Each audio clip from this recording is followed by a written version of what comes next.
Dimanche mama, bon dimanche na ba Congolais nyonso bazuli bakwa kolanda biso na eleko ya lelo ezali le 23 août 2026 donc tozana esengo ya koya lisusu liboso ya ba Congolais pour parler sur les actualités politiques de la République démocratique du Congo. Donc je salue vraiment tous les Congolais oyo bazuli bakwa kolanda biso ba bon dimanche na bino ba papa pe ba maman ba bon dimanche na bandeko oyo bazwi libakwa kolanda biso na Goma na Bukavu ba bon dimanche na ba diaspora oyo pe bazwi libakwa kolanda biso libanda ya mboka ekolo Congo. Donc ndenge tolobaka yango mais de fois Congo mboka na biso, Congo mboka munene makambo ezangaka te. Voilà pourquoi nous sommes là pour parler sur les informations de la République démocratique du Congo. Nzamba pambola biso nyonso ba Congolais, des tata et des mamas oyo wapito se souciaka pona mboka ekolo Congo. Donc ba Congolais bozalaki ebele nde bozelaka kaka ya koluka koyeba maimazali koleka na mboka ekolo Congo. Tolobaka ngo mais du fois Congolais aza conscient okoki kolekisa mokolo te sans koluka koyeba pays na yo et lalaki ndenge nini pays na yo elamuki ndenge nini. Et c'est important, c'est un devoir civique pour tous les Congolais. C'est un devoir pour tous les patriotes, compatriotes ou Congolais. Ya koluka koyeba maimazali koleka na mboka na bango. Tolobaka yango pe eza motu ya Congolo la lio la muki obandi koluka koyeba qu'est-ce qui se passe à l'est de la République? Qu'est-ce qui se passe sur la vie du président Félix Antoine Tshisekedi Tshilombo, le président Oazal lelo sujet ya actualité na monde mobimba. Donc tokoyi kolekisa mokolote koluka koyeba péta de santé ya mokonzi ya mboka. Bande konanga Rwanda en fait le peuple d'Alari, séisme à Minembwe, Roubaix jette l'éponge, Kagame en fuite. Moto na Kigali, le peuple dans Lari. Séisme à Minembwe, Azarias Roubaix jette l'éponge, Kagame en fuite. Voilà un peu, bande comme Congolais, c'est que nous allons on parlait ensemble na ba Congomani, ba Congolais de tata, ba Congolais de mama o bazuli ba kwa kolanda biso le 23 août 2026 à Lelo. Donc na sengi na ba Congolais nyonso avec tous les respects que je vous dois, to aimer émission, to commenter, to partager balien. To aimer émission, to commenter, to partager balien. Nakati ya ba commentaire soutien indéfectible et pas ya président Tshisekedi Félix Tshilombo. Nakati ya ba commentaire soutien sur le changement de la constitution. Tobo sanate to senga ka ba jeune pona koluka ko protéger direct na biso, to senga ka ba jeune pona koluka ko sécuriser émission na biso, to senga ka ba jeune pour que YouTube a permettre bandeko bazuli bakwa kolanda biso na eloko te balanda biso ata na ba occasion mususu. Sans plus tarder tokoti na mama likambo na biso oyo to memi na tongo na lelo que nous allons partager ensemble avec le peuple congolais que nous sommes. Donc c'est une bonne nouvelle. Bandeko ba congolais awa nazo betela bino lisolo assemble ya Moïse Katumbi et Panzani. Nalobi, awa nazobetela bino lisolo. Ensemble ya Moïse Katumbi et Panzani. Katumbi est resté seul. Kamitatu vient de quitter l'ensemble. Toebi saki ba Katumbi. Ba Congolais o bino bozo bundisa. Président Tshisekedi o bino bozo bundisa. Boko comprendre que la mission a été conférée par président Tshisekedi. Mission yaki pona Joseph Kabila te. Mission yaki pona Moïse Katumbi te. Mission yaki pona Martin Fayulu te. La mission Nzamba lega ki yango pa ya Tshisekedi pour la délivrance du peuple congolais. Trouble na ensemble. Kamitatu quitte l'ensemble. Bande konanga. Nambongo nyonso oyo Katumbi azanango. Mbongo nyonso Moïse Katumbi azanango. Mais Kamitatu décide de quitter l'ensemble. Olivier Kamitatu quitte Moïse Katumbi et annonce la relance de l'ARCAS et de l'ARC. Son ancien parti politique, Olivier Kamitatu, se dégage d'Ensemble pour la République, formation politique dirigée par Moïse Katumbi, et s'annonce à la résurrection de l'Alliance pour le renouveau du Congo. L'ARC, en sigle, parti qu'il a fondé en 2006 après son départ du MLC. Tolobaki yango ezaka kaibandil batuana bakopanzana. C'est-à-dire mokonzambo kataki bango devant le fait accompli. Même afayu luana bozomona ekoyinda à un certain moment bazo panzana penza akopanzana. C'est-à-dire l'opposition devant président Tshisekedi neka Pierrot Louaraye moko alobaki. Louarobaki on n'a plus d'opposants. Toi là ba opposante. Donc tout le monde a moutouté à côté les mains, ou a créé opposition, ou a créé bruit. Alors bandeko ba congolais, ndenge to betela bino li solo awa Paul Kagame azali na Rwanda te. Kagame abimi. Kagame abimi azali na Rwanda te. J'espère que lobi na expliquaki kozonga ya Kagame na Rwanda azongaki na palais présidentiel na yete. Kagame akendaki kovanda na fin fond côté Bugazera. Na Bugazera, eza mwa lili moko za Kigali, atonga aéroport. Donc akende penda ko batama. Ezola kisaki koyana même na Rwanda, azalaki na ba inquiétude. Donc azalaki sûreté ake ko batama place wana. Mais selon les informations tozana yango, Paul Kagame bimi pona nini? Boyebi ke Kagame si akendaki Europe. Akendaki azosala lobbying na Europe. Ake ko siplier ba européen ebisi bango makambo ndenge zokende ngana komi na suka soki na kwei les intérêts unions so bozwaka na Rwanda et kozala lisusu te parce que Tshisekedi il est fort à boyi ko céder. Ça c'est Kagame. Ake pa ba globaliste, ake pa ba multinational, ake pa ya ba européen pour leur dire vous ne voyez pas que malgré tout ce qu'on est en train de faire, malgré tout ce qu'on continue de faire, Tshisekedi a cédé. D'ailleurs, pour votre information, les États-Unis déjà ont mesure sous contre Ngai. Alors, shit nangay est comme pembeni. Vous devez faire quelque chose, soit vous allez quelque chose et vous allez peut-être m'habiller. Et loko ya kende laki et pas banani ba européen. Kozonga na ye. Kagame pensait que nengatiki résulté kozala malamu kozonga na ye selon les informations. Coup de filo ya zui ya Emmanuel Macron et baloli Kagame mutu. Coup de fil oyo Paul Kagame zui ya Emmanuel Macron et baloli Kagame mutu nde sali ke Kagame azonga na Kigali et azonga na Europe. À l'heure où nous vous informons, Kagame azali na Allemagne. Bandeko musu balobi eza malaise. Bandeko musu balobi il a fui. Bandeko musu balobi akeko tala match. Bandeko musu, mais en soi, selon les informations, tout ça n'a pas possession. D'abord, trouble les en Rwanda, n'a pas balancé bino vidéo bomona. Selon les informations, tout ça n'a pas possession. Babenga qui est na Emmanuel Macron. C'est comme si leur conversation et Vandi et si que Sengela qui est Vandati.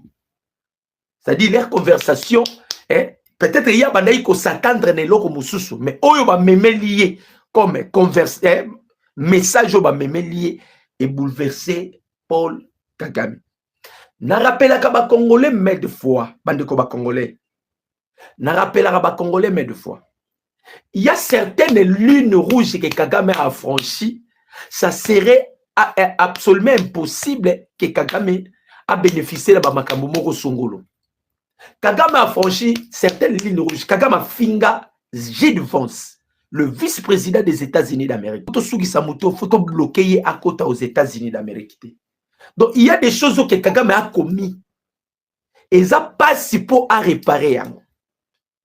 Alors qu'il y a déjà na Kigali, trouble eza na Kigali. Je vous informe que trouble ba Rwandais ba bimi dans la rue, nazo balancer bino vidéo bomona. Trouble eza na Kigali, vie est comme bololo. Or les Américains ba promettera déjà Paul Kagame. Ba ebisaka Kagame toko beta on a des armes. Toko frapper yo sur l'arme diplomatique, toko frapper yo sur l'arme économique. Nzala soke leki nekonanga peuple akokakate, il sort dans la rue. Nathalie Sabino nanu makambozo le kana Kigali et puis tozoso nga tobeta lisusu masolo ya koleka. To multiplier ba j'aime ezana seto senga ba j'aime pour sécuriser. Donc mutunyo soit koti na direct na biso tongo lelo, c'est la biso j'aime pour to sécuriser direct na biso. En tout cas, toi on a besoin ba j'aime na bino. Onyo soit bosana ki ok na j'aime. Alors, totali sabiso na nous, maimazali koleka na Rwanda. Aïe, aïe, aïe, aïe, aïe, aïe. C'est la fin. Et Isasuka. J'espère que tout le monde a marambozo le na Rwanda. Na lombango penza. To aimer, to commenter, to partager. Balobi trop, c'est trop. Les Rwandais en a marre des régimes répressifs composés par des imposteurs et des prédateurs qui ne pensent qu'à leur égoïste intérêt. En effet, ici, le bas peuple commence à s'exprimer leur colère contre les services d'insécurité du régime de Paul Kagame. Botala bango yoyo.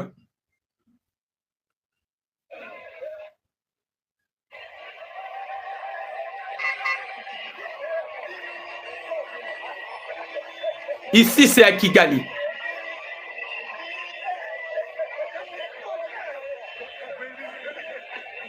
C'est à Kigali.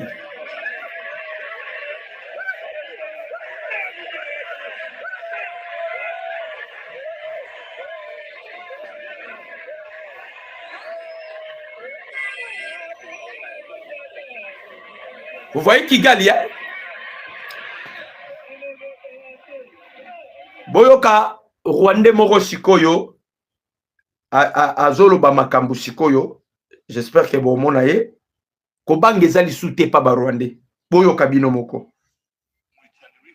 Alo ba Kinyarwanda. Kwereka ko nta guverinoma cyangwa se nta repubulika dufite. Yes, nta repubulika tugira. Izo mpamvu tujya gukorera n'umwegogeze n'iyakane kuko ni nyinshi cyane. Ntabwo kugira ngo uzumve cyangwa kugira ngo ubibone usaba kuba uri umunyamashuri cyangwa uri umunyapolitike. Je vais tout expliquer parce que naza document. Umwana wo hasi y'imyaka 5 ahita byumva. Icya mbere cyera ko nta guverinoma cyangwa repubulika dufite. Nta tegeko nshinga tugira. Itegeko nshinga ni igitabo kibumbatiye amategeko arengera umuturage w'u Rwanda wese ahava akagera. Azoloba nini awa? Azoloba nini awa? Un jeune Rwandais s'explique pourquoi son pays ne va pas une vraie république. Donc, trouble les côtés à Kigali. Alors, une constitution contournée selon les intérêts du pouvoir. Il y a Paul Kagame. Un parlement sans contrôle réel sur les décisions majeures. Une presse miselée pour intimidation et arrestation. Nous subissons l'enfer à Kigali. Rien ne va à Kigali. La crise, non, pardon. Les arrestations. Alors, les arrestations. La peur, la frustration. Tout est détruit à Kigali. Oh, Yazoloba. Abi nyonso bebi na Kigali. Kokanga epai. Muto aloba mabe pona Kagame te. Muto abeta lisolo pona politique te. De la même manière, ba memi yango na Goma, to beta la bino lisolo. Donc Rwanda paralysé. Bande kolanga sikoyo question nazo tuna yango yo. Eza question nazo tuna. biso nde tosa bitumba na Rwanda non eza bongo te oyo faut epesa leçon et pas certains opposants au ba comprendre le langage ya Nzambe te na lobi boye biso nde tosa la bitumba na Rwanda. Rwanda za équipé par la France, Rwanda za équipé par Somalie, Rwanda za équipé par Union européenne, Rwanda za équipé par Pologne. Bomona président polonais à Loba pays ekotumbo la Rwanda, Pologne a kozala derrière les Rwanda. Avec tout ce qui se passe dans Rwanda, normalement biso fallait qu'il tous à la bas souffrant, biso ne fallait qu'il tous à la bas toi kolela koleka. Mais on tout le monde a contradiction moko zo salema. Na place biso to souffrir. Na place biso to lela. Na place biso to sala boye. Ils ont tourné na ndenge ya mabe contre Rwanda. Lelo mai na Rwanda ezate. Lelo via ba Rwandais eza opesi mbwambwa boyi. Mais par contre ici on voit des investitures, des infrastructures. On voit de la construction université. On voit l'émergence de la République démocratique du Congo. Ton continent top 10. Ton continent pays où ils ont des routes et ya minene. Kagame qui a pillé dans Mboka na biso. Normalement quand oyo y a ma crise au baza frappé ndenge Russie a sala. Russie a préparé qui bitumba na yena ba européen mbula na mbula. Tanga ba bitumba na Ukraine, économie a Russie et simba mate via ba russe ezalaki kande ezalaka. Bomona yango quand on a demandé à Poutine, on a posé Poutine une question alors je préparais guerre oyo mbula na mbula ande ko préparer na ebe ke to koma na étape. Maintenant tozongi pas Kagame.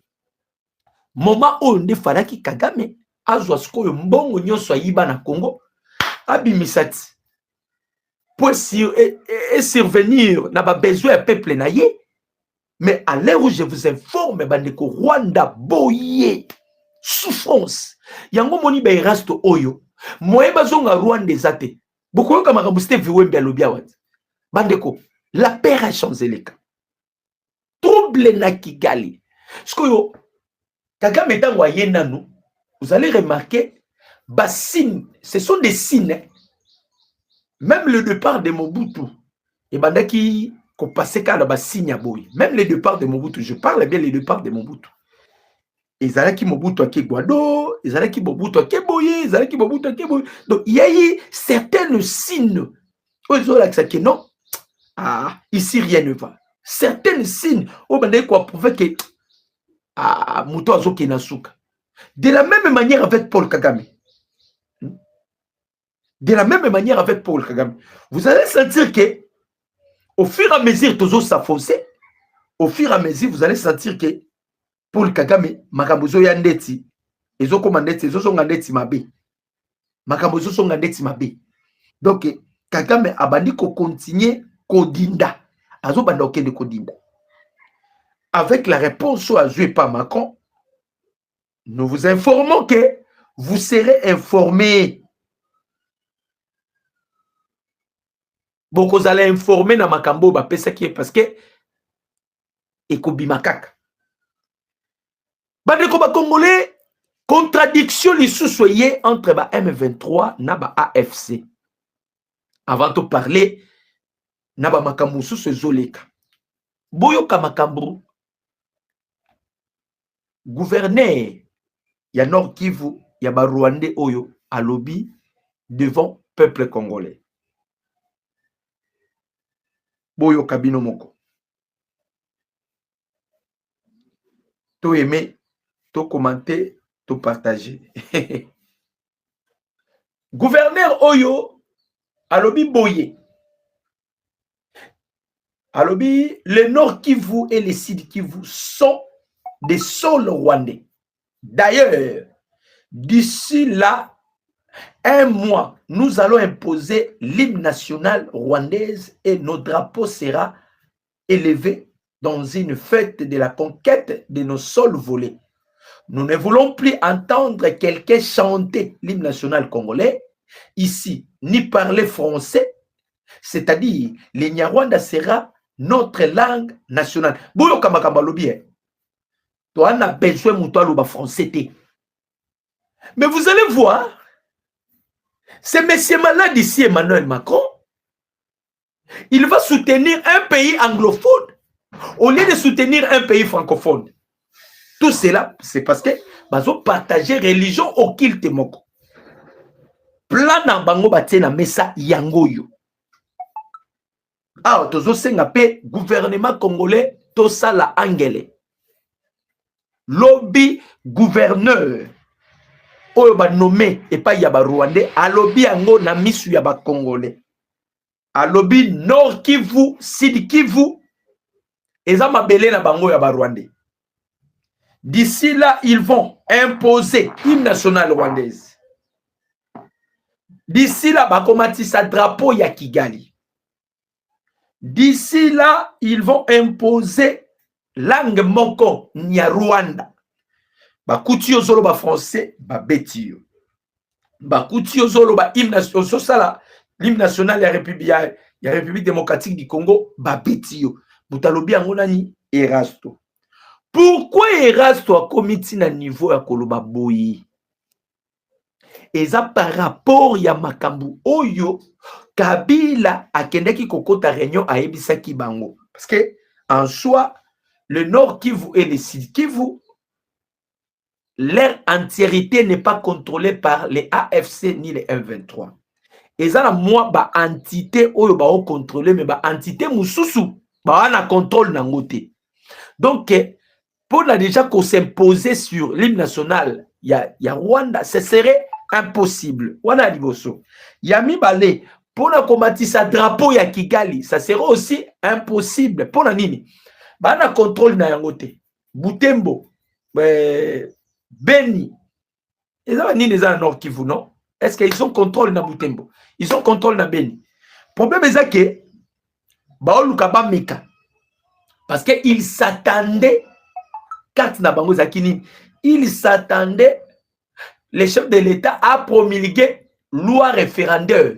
Ce qui est le président Tshisekedi a promulgué qui loi référendaire, il a fait ça bango bakasi na bantito eza sous contrôle na bango ba proclamer ngo baramoko batité moko indépendant. Pendant que bango bande ko réfléchir bongo président Tshisekedi a mayeli. Bon, on a qui même cours constitutionnel, après avoir validé les démarches qui a été effectuées par l'Assemblée nationale, le Sénat et la Cour a validé que Makambo Zala qui débat chez l'équipe constitutionnelle. Mais le président Tshisekedi a eu dossier à Zongisi sous l'Assemblée. Quelle intelligence! On ne peut pas promulguer la loi référendaire sans la délivrance de Goma et de Bukavu. On ne peut pas non plus promulguer la loi référendaire sans qu'on déguerpe les RDF qui sont à l'est de la République démocratique du Congo. Donc le président Tshisekedi a talaki bango. Et il pensait que le président Tshisekedi a dans la précipitation, oh, les chefs de l'État dans la précipitation. A talaki bango, a tali bango, habita bazobo. Bao zelanga la virgule pour basala kuna bango baolinga ba préparer basala kuna. Et les chefs de l'État a sauté kouana. Donc carte na bango bazalaki nango na maye nde tango Kabila ye po bande ko zelango ezo simba te tango Kabila ye ali Erasto wana azu micro de mais discours anani asali Bertrand Bisimwa asali basepeli nango te Bisimwa on dirait contredire bango parce que Bisimwa za natif non bazala bango ba Rwandais mais bakoma pe o natif net ya mboka bo fulani en soi sont des Rwandais. Alors Bisimwa déjà, l'intervention c'est comme si à meki côté les melelo koana. Ne balobi prochain nani magloire palou et kozalae parce que Erasio wana nda bomisa magloire palou. Yeso que meki ka côté les melaye c'est la mort. So meki côté les melaye c'est la mort. Alors plein de bango bazaki nango déjà na Goma na Bukavu. Bakomi kobanga pour nani parce que Robert wayebisa ki bango. Robert wabisi bango soki bo sali blague. Tshisekedi va libérer Minembwe. Tshisekedi va libérer Minembwe. Soki ka libérer Minembwe, Goma Bukavu a rejoint la facilité parce que Minembwe est le rôle la protection à Goma, Minembwe est le rôle la protection à Bukavu. Fonctionnement à Goma na Bukavu, c'est Minembwe pour votre information. Donc une fois Minembwe libéré et Sambou. Maintenant Boyo Kamakambu, Robert wa lobi lobi. On dit que Robert wa jette l'éponge. Bande konanga ba Congolais. Après l'avancée significative, il y a ba Wazalendo. Après l'avancée significative, il y a ba FRDC ainsi que ba unité spéciale. Après le déploiement, il y a ba mercenaires, Rwanda Leli, Goma Bukavu Leli. Et on a vu Azarias Rouberwa qui fait appel au président de la République démocratique du Congo. Oh, Bino Boulobakazara président. Rouberwa qui fait l'appel au président de la République démocratique du Congo, Félix Antoine Tshisekedi Tshilombo. Alors, vous êtes le seul président reconnu par la communauté internationale. Ce n'est pas moi, c'est Azarias Rouberwa. Vous êtes le seul président reconnu par la communauté internationale. La guerre et qu'on résoudre le problème était.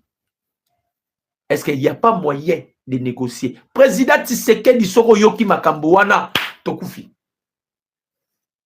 Bato yo, ba Rwandais, ba toko négocier na bangote. S'ils n'ont pas respecté les Américains, s'ils n'ont pas respecté la charte des Nations Unies, s'ils n'ont pas respecté certains principes, il y a droit humanitaire, pardon, il y a droit de l'homme. Pensez-vous que Maloba, au président Tshisekedi a respecté un? Et cette question, Robert Walobi, président Tshisekedi, vous êtes les seuls aux ana piste à solution à Maboko na yo. Parce que vous êtes reconnus par la communauté internationale. Bobundaka nanu bobundaka bo etufaka la diplomatie de la République démocratique du Congo. Bobundaka en sorte que so biso to oloba mokile yo kabisote. Nzambe na bonzambe na ya sali. Lelo, si le président Tshisekedi parle, les Américains écoutent attentivement. De Rouberwa affirme que vous êtes reconnus par la communauté internationale. To négocier nini? Oyo nyoso ba osenga eza pona nini? Ba sentir déjà que Minembwe za la récupérer. Ba sentir la détermination du président Tshisekedi. Parce que Macron koyate. Qu'est-ce que Macron va venir demander au président Tshisekedi? Ou le président Tshisekedi va s'incliner? Le chef de l'État ne s'inclinera pas. Et là, mon côté, à Macron, il a changé de décision. Nous avançons. Tobi to uzonga simate to okende. Robert Watali gauche atali toi tabi à lire où va les choses. Nous allons perdant. Effectivement, ndena ebi sarabino batuana makasi na bango. Makasi na bango ezesika mususu te. Makasi na bango ezakaka aux alentours. Laurence Kanyou qui a l'eli. Boyo kananu pour comprendre que bakomi kotata bana. Ici je parle de Steve Wemby. Steve Wemby est le communicateur des pro-rwandais. Ils sont payés par Kigali, nourris par Kigali, nyonso par Kigali. Boyo ka Steve Wemby makambalobi. Steve Wemby balobi boye. AFC bar M23, sanction par les États-Unis. Boyoka. Condamnation par Kinshasa. Et c'est normal que le médiateur ou facilitateur prenne des sanctions punitives à l'encontre des lignes de parti dont il est une espèce d'arbitre. Boyoka. Sanctionner les rebelles, les États-Unis, et empêcher de voyager, les condamner à mort par la République démocratique du Congo. N'est-ce pas la meilleure façon de les rendre rebelles en vie? Bandi de akole là. Habitant bozo sanctionner bango. Bobo il va voyager. Gouvernement congolais a condamné bango à mort. Siko, vous ne voyez pas que bateau moye batika rébellion ezate. Parce que bazawana moye ba voyager ezate. Restriction à ba visa. Moyen va se déplacer, ils sont censés de vivre à Goma. Donc, ils sont maintenant des rebelles à vie. Ça, c'est Steve Wemba Zoloba. À Zoloba, on a intention nini. Je vais expliquer. À Lobiboyi, si quitter Goma signifie être emprisonné et ou être exécuté, pourquoi et comment les leadership de la rébellion mettraient-ils fin à l'insurrection? Est-ce que vous comprenez le code?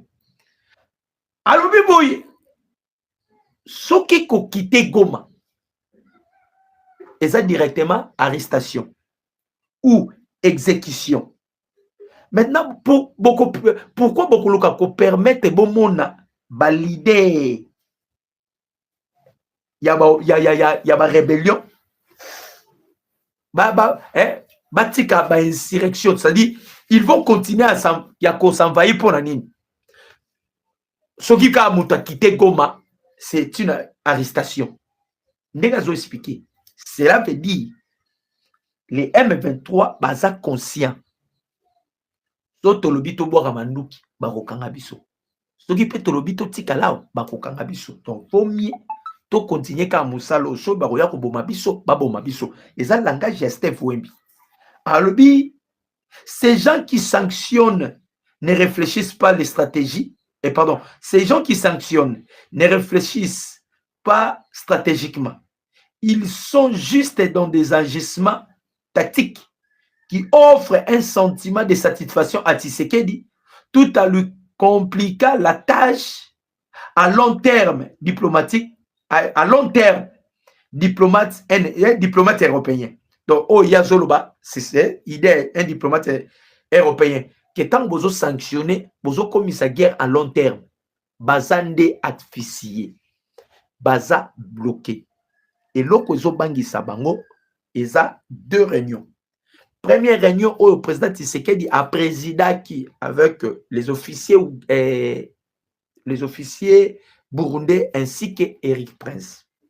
Deuxième réunion Zobangi Sabango, c'est la réunion qui a été tenue à Bujumbura. Évariste Ndayishimiye et Dave Anderson et Eric Prince ainsi que les officiers ya Burundi. Anderson on a Sabino numéro 1 ya Africom. Basali réunion. Ah tozo Sabino. Nini ya des résultats ya réunion ils effouité. Basali réunion basilisika réunion bandekonanga et komi na mato ya ba Steve Wembi et komi na mato ya ba Erasto wana et komi na mato ya ba Nanga babandi ya kolinga. Babandi kolinga. Alors, pour na bango, il cherchait l'admission. Or, le président Tshisekedi a bloqué bango déjà. Lorsqu'il a eu le temps de recevoir les Américains. Il a dit les Américains, ce qui doit admissier Batoyo, doit admissier bango. Batoyo, ce qui doit admissier bango, lobby bamsuba osa sur rébellion, baribike, bakoza l'admissier. Il faut qu'il y ait une justice transitionnelle. Bato faut bakangama. Soki bakangami bato batikali bakoluka ko sala sur rébellion parce que bazana image déjà que so sali rébellion suka na yo bakokanga yo. Alors tant mukonza mboka convaincaki les Américains, oui, vous avez pleinement raison. Récompense ezalate, nomination ezalate, bato wana nyoso foko bloquer bango. Pour ceux qui vont admissier bango, vous allez pousser les gens encore dans une rébellion. Auto wana ba bloquer bango. Ndenge ba bloquer bango de boyoki ba Steve Wembi ba komi kolela déjà. Ba bino bozo luka solution ya mais ba solution ngo bato wana nyoso baza sous sanction. Ko solution ko uta wapi. Pour vous dire qu'ils sont déjà bloqués. Bande ko ba Congo. Bloqués à tel point que vous ne pouvez pas imaginer. Oyoki Azaria Sourbe Wazolela. Abi président Tshisekedi oza yondo za solution. Yondo nini solution. Ici, je vous informe déjà. Vous allez informer. Hein? Selon les informations, ma source précise, le force spéciale congolais serait désormais environ 3 km du centre de Zibira. Bozoka, et 62 km de Bukavu. Avec l'importante munition, le militaire aurait également reçu leur solde du mois et se préparerait à d'éventuels affrontements. Toza déjà na 3 km ya Zibira. Nde Paul Kagame lobby. Akotisi lisusu ba elema. Question nanga na tunaka. Basoda Kagame akotisaka bautaka mboka nini? Est-ce que Rwanda ezaka na basoda? Akotisi ba elema lobby ebele. Pona nini? Baya ba sécuriser. Donc baya pour bazobanga Zibira. Zibira eza parmi aussi ba verrou moko stratégique. Et que si le gouvernement congolais récupérait Zibira, Nzibira, ça va créer des problèmes. Vous savez qu'après Nzibira, on voit directement Bukavu. Vous comprenez? Oh, Bissot, tout ça déjà à 3 km. On a frappé l'ennemi à tel point que l'ennemi Azaraki asphyxié. D'être bêti ennemi et pessibiso accès koto koto. Wana na oloba côté anini. Côté à Bukavu. De l'autre côté, lobby. Ici d'abord, Wembinda Zoloba. À lobby, à Fizi, combat signalé dans les hauts plateaux du Sud Kivu. Des affrontements à l'arme lourde et légère sont rapportés ce vendredi dans plusieurs localités du territoire de Fizi, notamment dans les hauteurs d'Abouale à Boukouma.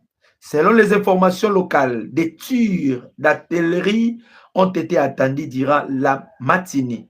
Des combats opposeraient des combattants wazalendo à des éléments tuiranais au Red Tabara, dans un contexte d'offensive signalé sur l'axe Lusuku, Abouale et Angali. La situation reste très volatile. Aucun bilan officiel de victimes ou de dégâts matériels n'a encore été communiqué. Ici, c'est Steve Wemby. Nda Zoloba. Wana, tant Steve Wemby, je m'excuse. Steve Wemby a fait ces informations. Après quelques minutes, Bandekoba Congolais. Nalobi bien après quelques minutes, information yekuya sur Minembo, Boyoka. Frappe ya ba drone na biso na Minembo et détruit complètement position à ba RDF, position à Turanero, position à M23, position à Barret de Tabara dans la localité de Mukoko et Nyamabunguma et Zakilobi samedi. Sur ces mêmes axes de violents affrontements ont fait rage dans la localité de Mbukuma, Lusuku, Ambwale et Angali, entre les Wazalendo contre la coalition Turanero Red de Tabara. On a utilisé drone lobby bande konangai. Ah, tozoye bisabino position position ya ennemi na Minembo. Ils ont opesi mbo aboyi. Donc détruire, c'est-à-dire on a cherché à fragiliser maintenant leur position parce que Red de Tabara Turanero bangonde bakoma le roi moi ba gardiens. Alors on cherchait maintenant à les fragiliser par quel moyen? De frapper ma position là-bas. Et leur position hier a été détruite, complètement détruite. Jusque-là, le bilan n'a pas pessimisé. Balobi, le Rwanda vient d'envoyer plusieurs camions remplis de militaires pour sécuriser Nini, Djibira et répondre Lutukulu. Lutukulu biso de Taouti Kozwango. Donc, dès que Lutukulu, et côté c'est ce qu'on trouble pour Nini, Bango Poba sécuriser Zibira. D'office, il faut bazoa Lutukulu. Pour votre information. Ceux qui bazoa Lutukulu, bazala na difficulté, ya kozwa Zibira. Or, Lutukulu, c'est nous qui les contrôlons. Toutes mes excuses. Bisonde, to contrôler. Alors, des combats ont été signalés sur plusieurs axes dans les hauts plateaux de Fizi. Des combats sont signalés ce samedi dans les hauts plateaux de Fizi, au Sud Kivu, principalement dans les hauteurs d'Amboile, notamment dans des zones de Boukom, selon plusieurs sources locales concordantes. Des armes lourdes. Ah, ça va Wazalendo, na FRDC. Tozolo ba na fils na au plateau. Parce que kuna des asuri bozu contrôle à kotoana ale bokititi.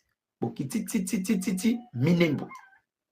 Alors bato bayoki déjà, ba Roubert Oyo, bayoki déjà que disposition Tshisekedi azui, disposition au pénal Tshisekedi a telimiso.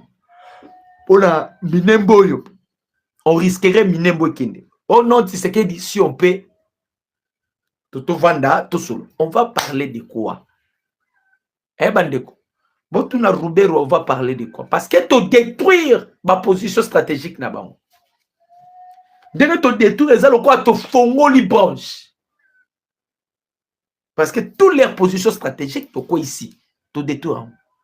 Dès que tu détruire les allocs, tu fongoli branche. Dès que tu fongoli branche, bah, et puis déjà que la détermination est sur la libération des Minembwe. Détermination. Donc, tu as une mission si ce n'est pas Minembwe. Et à biloko baloli kakame mutu. Et ça biloko baloli kakame mutu. En principe, bandeko ba congolais. Tant to sala ka bitumba, tant to sala ka guerre. To sala ka guerre, et ça la ragnon se a calculé. To sala guerre pendant 3 mois. On des alaka. To sala guerre pendant 3 mois. Na 3 mois na photo joie oyo, photo joie oyo, photo joie oyo. Alors ba Kagame, ils avaient déjà calculé. Basala qui calcule, ba ebe ke année passée, Kinshasa. Voilà l'une des raisons. Nanga, il promettait déjà bato bandeko bengaye babati, bakame bandeko bengaye, andeko promettait bango ki tozoya. Et zala qui peut bongo, fala ki baya. Bazala qui na confiance na armée, infiltration na armée, bazala qui na confiance na ba officier ou bazala qui na obédience, ya Joseph Kabila. Donc, il ngaki zailo romoko ba surprendre le président Tshisekedi. Alors, na calcul na bango déjà dans un bref délai tokokoma déjà Kinshasa. Président Tshisekedi a bendi bitumba. Or ton bitumba comme déjà prolongé d'office et même si calcul a mutoyo abande ko beta calcul na 3 mois. Peut-être na 3 mois wana ba munitions ezala ki compter, peut-être na 3 mois wana unité oyo ebunda kezala ki compter, tout était déjà comptabilisé. Maintenant boyoko bunda l'adversaire ou votre ennemi a bouleversé car agenda to calcul na bino. Na place guerre ezalabo, il a fait seulement prolonger la guerre. Et lorsqu'il a prolongé la guerre, d'office et quand ici trouble na calcul na bino. Vous avez maintenant la difficulté de faire des calculs. Vous ne savez pas comment est-ce que vous devez faire pour que beaucoup qu'on réalise le coup. Au moins, il y a une difficulté. Donc, Mukonzamboka, Félix Tshisekedi Tshilombo, il a géré la guerre. Comme le président Tshisekedi a géré la guerre, à côté de ces confusions, même Macron, calcul sur la table. Calcul les alliés sont cohérents avec ce qui se passe sur le terrain. Bakomi makambusu na papier, mais réalité à terrain et confondre calcul na bango. Pas si ba nango na minito yango. Doublé. Rwanda, donc boyoka na ngutu ba instruction ba PC o communicateur na bango lobby. Communicateur na bango lobby bi. La décision prise par les autorités de l'AFC M23 contre les médias est inacceptable. Wana communicateur na bango. À lobby, la décision prise par les autorités de l'AFC M23 contre le média est inacceptable. Non, le leader. Le gouverneur AFC M23 aussi, qui vous, Patrick Boussou, Bouangui, Sombo, a interdit la diffusion des émissions en caractère politique dans les zones contrôlées par les rebelles. Les radios opérant dans des espaces ne sont également plus autorisées à relayer dans leurs journaux des informations en provenance de Kinshasa. C'est une honte surtout venant de ceux qui se présentent comme des révolutionnaires, qui disent se battre pour libérer le pays de la tyrannie et la dictature de Félix Tshisekedi, si la guerre sert à faire du Tshisekedi sans... Si la guerre sert à faire du Tshisekedi sans Tshisekedi, alors mon pays ne va plus vraiment... le pays ne va pas... mon pays n'a vraiment pas de chance. Il est hors de question de soutenir, remplacer une dictature par une autre dictature. Pas question de faire payer ces lourdes tribus à notre peuple pour installer de nouveaux tyrannies. Tout ça, c'est quoi ça? Ah, communicateur d'abord, nani, Louara. Quand on a pété interdiction, magamba politique et relocalisation na ba chaîne ité. Muta beta masolo politique ité. Muta beta lisolo makambozo le na Kinshasa té. Skoyo bango ba komi da kolela babi oh bino bozo bunda bolongola Tshisekedi pour la dictature. Mais bino mo bokomi ko ya ko pesa dictature avant na nobozo bokondi. To ko permettre ngote, ce n'est que le commencement. Mutu na bino si ayambola ki alobaki nini? Ba nyonso ba travailler na ba Rwandais. Bayenyonso basalaki à connivence avec l'ennemi. Même ngai na mitie na kati, mutu na bango lobaki même ya mitie na kati. Toza na droit bakanga biso. Bakanga biso parce que nous avons trahi le Congo. À cause à Mutema Mabe. À cause ya haine que vous avez contre Tshisekedi. Qu'est-ce que Tshisekedi vous a fait? Les gens pensent que Tshisekedi va rester au pouvoir éternellement. Qui vous a dit ça? Sur cette terre, rien ne reste éternellement. Pour votre information. Nasea mokili oyo. Ezan le loko tika la libele za la kate. Même yo zolandanga. Makambozo sala. Yebara que tu vis provisoirement. Oyo nyo sozo sala. C'est provisoire. Il y a un début et il y a une fin. Et un loko tika la libele te. Et ces gens ici pensaient que peut-être Tshisekedi peut s'éterniser au pouvoir. Kagame yo anati. Après 32 ans, rien ne va. Toutes mes excuses. Après 32 ans, rien ne va à Kigali. Kagame avait azaki na monopole ya nyonso. Boye bien, Kagame azalaki na monopole ya nyonso. Mais bota la vie à Kagame lelo. Bota la vie à Kagame lelo. Okoyina Tshisekedi asala yo nini? Okoyina Tshisekedi, qu'est-ce que Tshisekedi a fait? Elza lokola Fayulu. Fayulu a la haine devant le président Tshisekedi, on se pose la question. Alors que Finga, président Tshisekedi, la France fait 4, qui est illégitime. Et puis, il y a une contradiction. Oui, ma ramassali lobby. Nekolanga. Batbaleli na. Babi, oh. Mais nous, on pensait que Fayulu était intelligent. Mais Makamo Fayulu, Fayulu lobby à lobby. Je n'ai pas dit que les Banyamulenge ne sont pas congolais. Bolandi et lobby makamba lobby. Je n'ai pas dit que les Banyamulenge ne sont pas congolais. Mais j'ai dit que tribu ya Banyamulenge na Congo des alakate. Quelle contradiction? Je n'ai pas dit que les Banyamulenge ne sont pas congolais. C'est que selon Martin Fayulu, les Banyamulenge sont congolais. Mais leur tribu au Congo n'existe pas. Malgré qu'ils sont congolais, mais leur tribu n'existe pas. Vous voyez un peu, Moutounenga commis, c'est la haine. Moutema Mabe envers Tshisekedi. C'est la haine envers président Tshisekedi. Moutema Mabe. Et Foutakate. Moutema Mabe Foutakate. Vous allez continuer avec ces mauvais cœurs et pas Tshisekedi. Pour Nanini. Oh, Tshisekedi a zoité, Aza président illégitime, tout comme ça. Aux autres qui restent là-bas des gars, vous voulez protéger Kagame. Moutango peut besoin protéger, ma Kambozaka a s'empirer. Bango Bakumolela. Roubaix-Roi, il devait aussi plaider par Joseph Kabila, non? Il devait plaider par M23, non? Mais Roubaix-Roi, il fait l'appel et pas président Tshisekedi. Parce qu'ils savent bien que. Je m'excuse. Ils savent bien. Makambo américain batie sur la table. Décision américaine bazu pour la République démocratique du Congo. Yango bomoni bangisa même ba sénateur. Et bangisa ba sénateur. Bateau Kagame Nga qui a corrompre 3 sénateurs pour ba qui ne pas corrompre les sous les 54 sénateurs, ça n'a pas tenu. Les sénateurs disent que oui, les deals entre la République démocratique du Congo et les États-Unis, il faut d'office changer la constitution. Mais comment est-ce que nous pouvons accepter changement de la constitution parce que c'est qu'ils ont respecté le principe des droits de l'homme? Batuni bango principe en nini? Oh, liberté d'expression. Oh. Est-ce que liberté d'expression au Congo est été? Bango ba ko beta calcul ya batu ba kufa batu ba kufite. Nde ba teisko na carte ya Banyamulenge. Akomi kuna ye moko so akomi na ba contradiction. Oh, je n'ai pas dit que les Banyamulenge ne sont pas des Congolais. Na lobi bongote, mais moi j'ai dit que tribu Banyamulenge na République démocratique du Congo existe à rater. Na ola Sabino réponse moko ba pesi Martin Fayulu. Tant on a le discours. Il y a quelqu'un à répondre, Martin Fayulu, je vais quand même lire ça. Hein?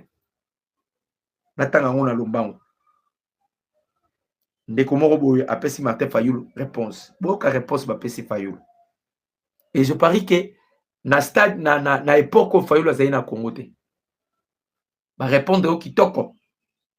Yango yo. Non. Je vais on y ça. Ça y est où? Yango yo. Martin Fayulu, il faut d'abord savoir que Mulenge, c'est une montagne qui est à l'est de la République démocratique du Congo. Tant qu'on a bêtise, mais si Fayulu, il faut y banano, Moana Mulenge, et ça montagne, et ça na est de la République démocratique du Congo. Alors, d'où vient maintenant le nom des Banyamulenge?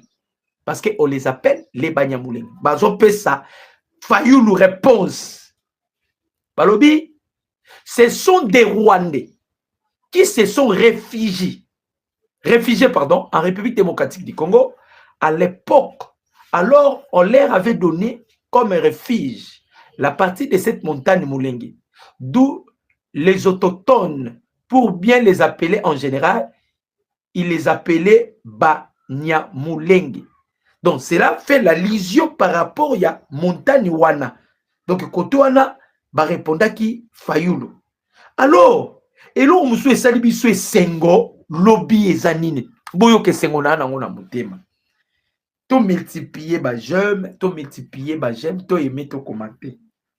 Bande ko ba Congolais, bobi ke mikolo uta ikoleka. Donald Trump akendaki na Chine, akina komona homologue na ye Xi Jinping, président chinois. Avant d'abord à mon homologue na ye, bitumbezalaki entre la Chine et les États-Unis, ezaki makambo ya ba terre rare. Les Américains ont besoin de terres rares. Lorsqu'ils sont allés vers les Chinois ont coupé sa terre rare. Pour Nanine, Trump est envoyé à Matisaki taxe Yabilo kwa Chine pour entrer aux États-Unis. Et comme il a 140%. Alors, il créa qui moi décadence na commerce ya Chinois et les Chinois se pelaient en retour les Chinois tant Donald Trump a yeskoyo a senga mabele ba Chinois ba boyaki et l'autre ça là qui Donald Trump tout ça là na dit lorsque les Américains ba comprendre que biso biso toye na nini na donc toye na makambo ba dilo ba komona mabele de président Tshisekedi a profité qui c'est moment favorable. Mais alors qu'est-ce qui s'est passé? Lobby.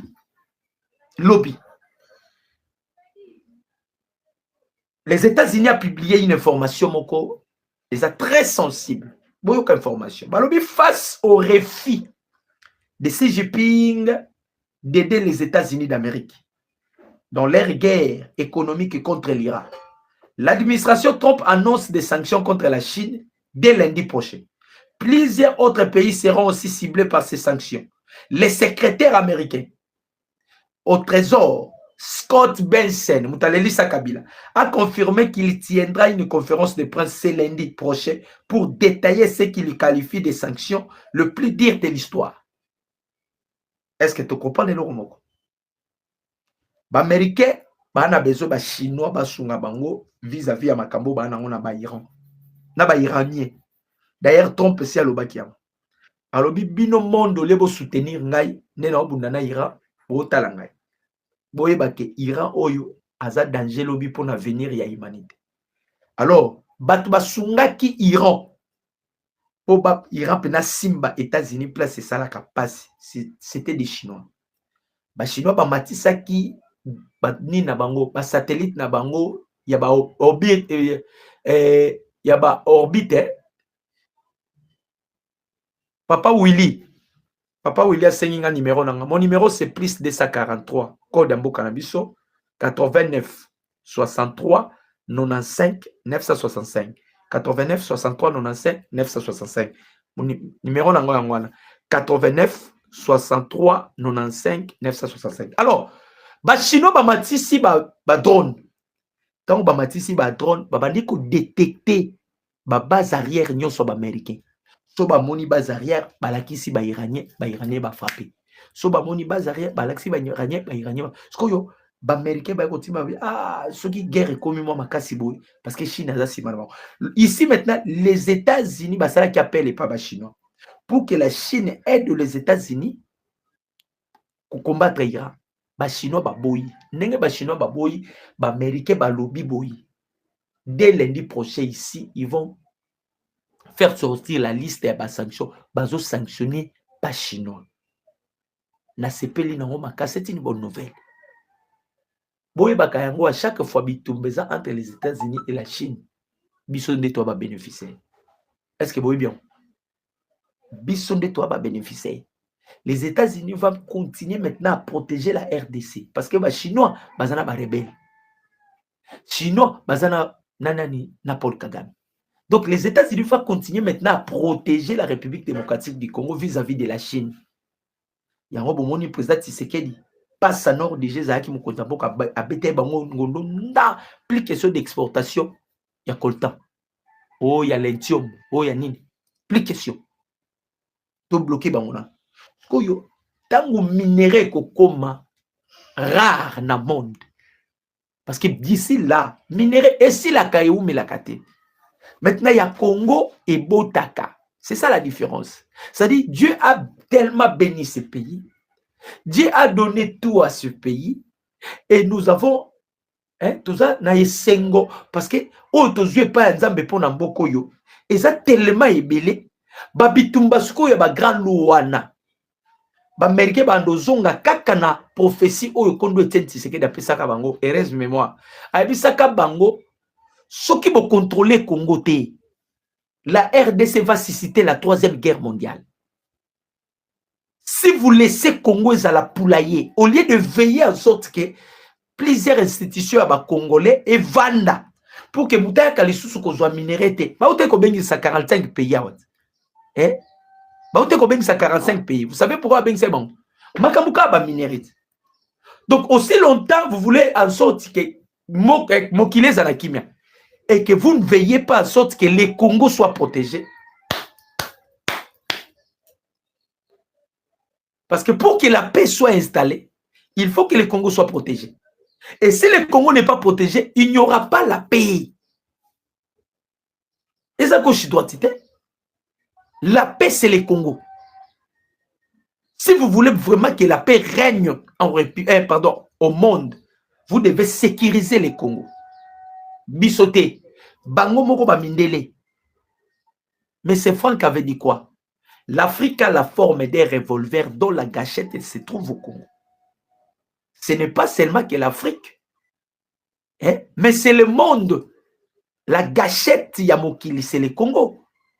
Quand vous permettez Kagame Ayiba, Nanga Ayiba, mais vous vous exposez en danger. Vous vous exposez en danger. Parce que Batona Baoyiba, ils vont aller donner na ba pays contre les États-Unis d'Amérique. Et ça gauche droite, c'est ce qui va se passer. Et aujourd'hui, les Américains décident de sanctionner la Chine. Surtout à Kunate.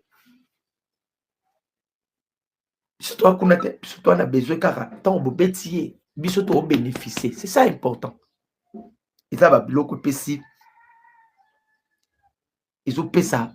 Kakame. Qui fianfita. Ils ont bouleversé Kagame. Parce que le président Tshisekedi a dit que génial ya Kagame. Fonctionnement ya Kagame. Tactique ya Kagame. Donc, Kagame, on a maintenant Kagame dans la main. On a Kagame maintenant dans la main. On a Kagame na maboko na biso. Kagame anisika okimate. On a Kagame dans la main. Et là, sozo ko sabato. Oh, bientôt là. Oh, que bientôt là, tu as délogé. Bon, tant que moni Ruberwa. Ruberwa, c'est lui qu'on avait disposé pour nous faire la lobbying aux États-Unis d'Amérique. Pour votre information. Ruberwa, c'est lui qui représentait les Banyamulenge, les Banani, tout aux États-Unis. Mais quand vous voyez Ruberwa, Azolo Bayango, yo kama kambu Ruberwa lobby, bandeko. Bo kama kambu Ruberwa lobby. Ruberwa dit ceci. Il y a plus de responsabilités que quiconque. Yoka. Il y a plus de responsabilités que quiconque. Azarias Ruberwa interpelle le président Tshisekedi sur la paix dans l'Est. Azarias Ruberwa a directement interpellé le président Félix Antoine Tshisekedi, rappelant que tant que c'est le chef d'État reconnu par la communauté internationale. Est-ce que vous qui alors bien, Azoko interpellé tant qu'un seul chef reconnu par la communauté internationale, y compris sur le territoire occupé par la FCBA-M23. Il porte une responsabilité plus grande que quiconque dans la recherche de la paix, dénonçant l'influence des conseillers civils comme militaires qu'il juge incapables de faire la paix. Il a appelé le président à s'en affranchir pour trancher résolument en faveur d'un dialogue véritable et inclusif. Ruberwa qui plaide sur un dialogue. Azarias Ruberwa, c'est une question que je vous pose. Balobi, dialogue national et inclusif. Surtout beaucoup plus dialogue national, c'est-à-dire c'est un dialogue qui est dédié seulement au peuple congolais. Mais Ruberwa, pendant que toi tu nous dis que le président Tshisekedi à cause de ça dialogue national inclusif, bon que Ruberwa qui peut pour participer. Ce que tout ni Ruberwa pour participer na casquette nini. Vous allez vous participer dans un dialogue congolais, la nationalité nini. C'est aussi le problème, hein? C'est aussi bande combat congolais. Quelque chose qu'on doit aussi poser la question. Hein? À participer na nationalité nini. C'est la question Karatuni. Azarias Ruberwa, vous allez participer na nationalité nini. Yabisa biso avant to bengisayo. To boy to bengisayo o compliqué biso. Pour participer na nationalité nini. Congolais, étranger. Bande ko ba congolais. Tolobaki yango chaque chose a son temps. Tant aux atteints ba congolais. Dieu est de notre côté. Avec Dieu nous vaincrons. Seul Dieu va écraser notre ennemi. Mon numéro c'est plus 243 89 63 95 965. Je salue également Malé le Titi Espoir du Congo central, mon honorable. Je salue Papa Mbouya Paul Yanganda, Papa Véron Mawela. Que Dieu vous bénisse. Bonne journée Nabino Nyoso. Nzamba Lola Apambola Bino.